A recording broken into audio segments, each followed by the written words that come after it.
welcome Victor.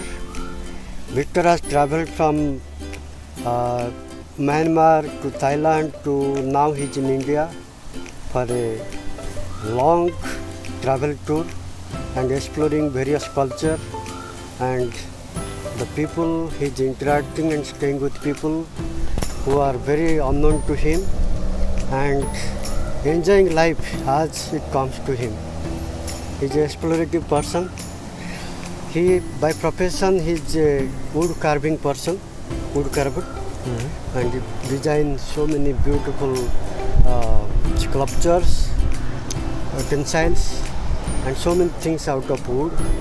And we can see his work in YouTube also. We'll give the link. And I'm hosting Victor for next few days. We'll have more interaction. Today, I'll just ask you, what is most unique in India you found, Victor?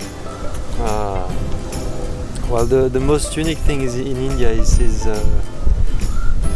the way it's so unexpected, and the way every day is a new surprise all the time, and I think this is the let's say the uniqueness of India, is to provide every day so many surprising situations. Every day it's different, unexpected and also very, very surprising, and all the time so diverse from the previous day.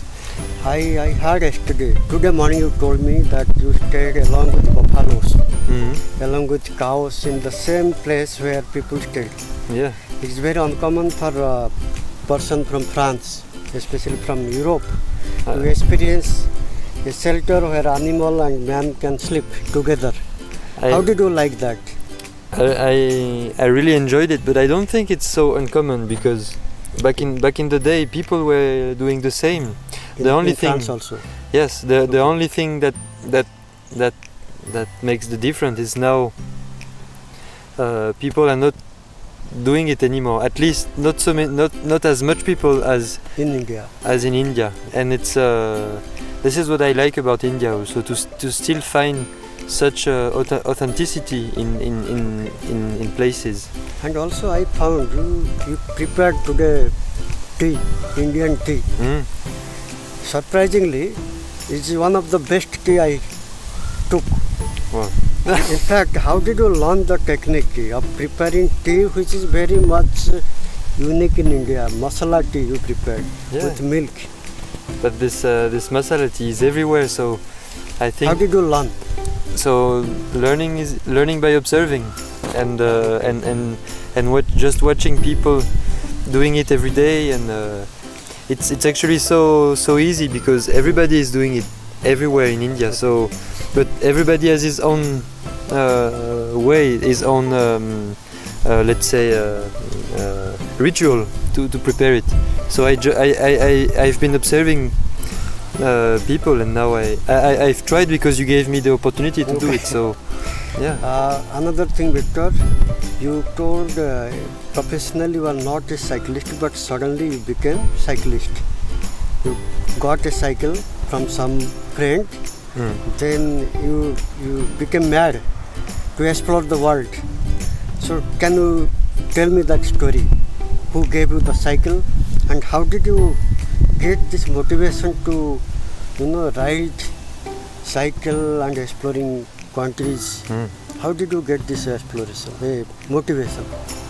So the motivation has arisen by day by day, and before to get this bicycle, I was already hitchhiking in various countries. So I was already moving forward,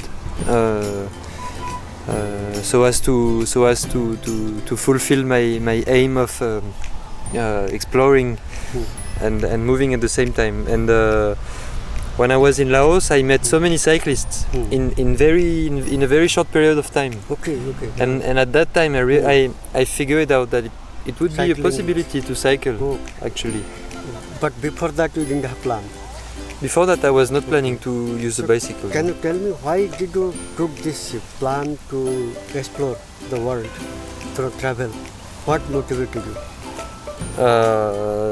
Main motivation is that I needed to find myself a way to learn out of school, to learn many things, and to also learn from all kinds of people, all types of people that are just living simple. And I felt like I felt a need to go back to something to simplicity of life, and making things by ourselves. I think it's the most important thing, the main motivation to get back to this simplicity and to see how diverse is the simplicity in all the countries I've been exploring so far. In fact, I hosted more than 40 people, and surprisingly, more than 10 people from France.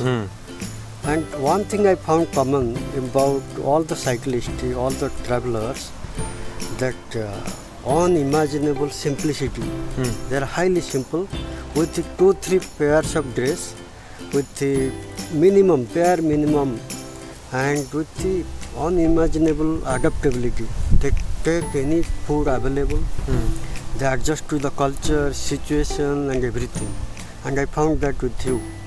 And you are so open to experiment places, culture, events. I took you to Indian marriage also, and you enjoyed everything.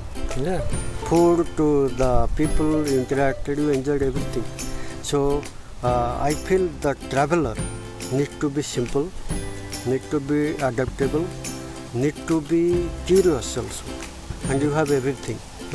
And I'm just asking, what is your next destination after India?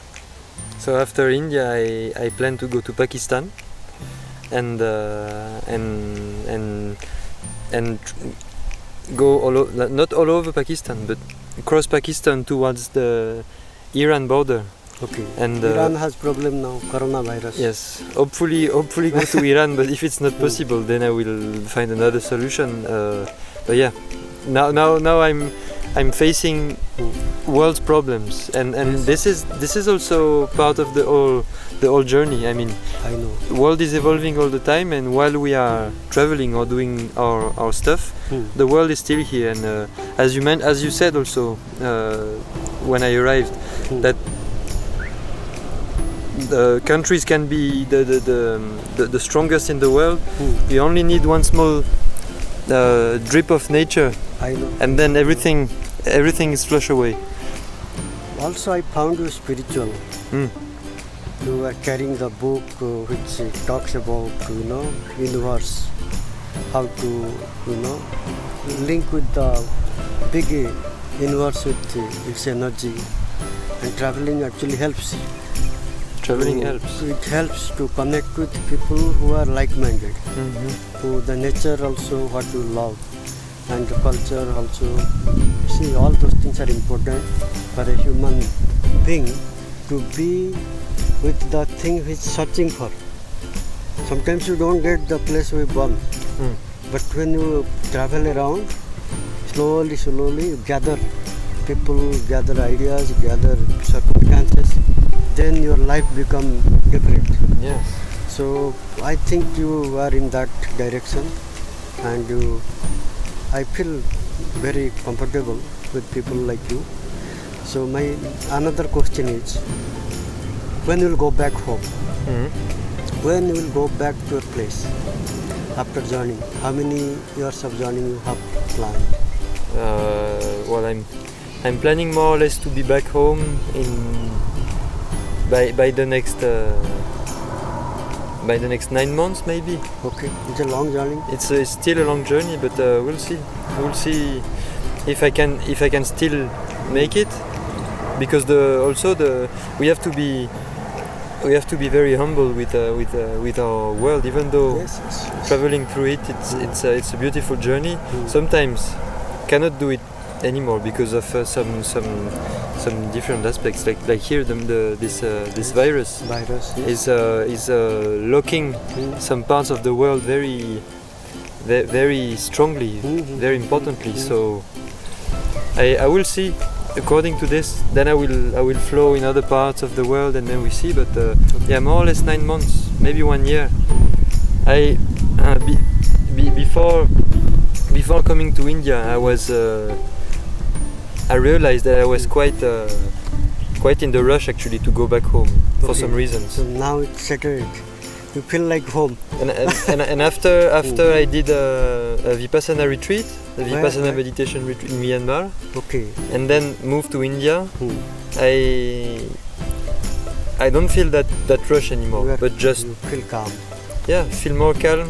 At least I try to keep it calm, even though it's not easy every day. See, Huh? when you feel calm, you feel at peace, and you feel like you are grounded. Mm. You feel like world is your home.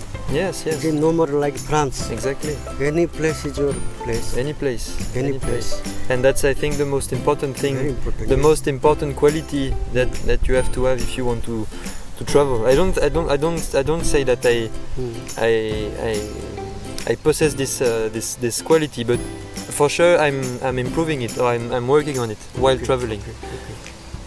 Very good friend.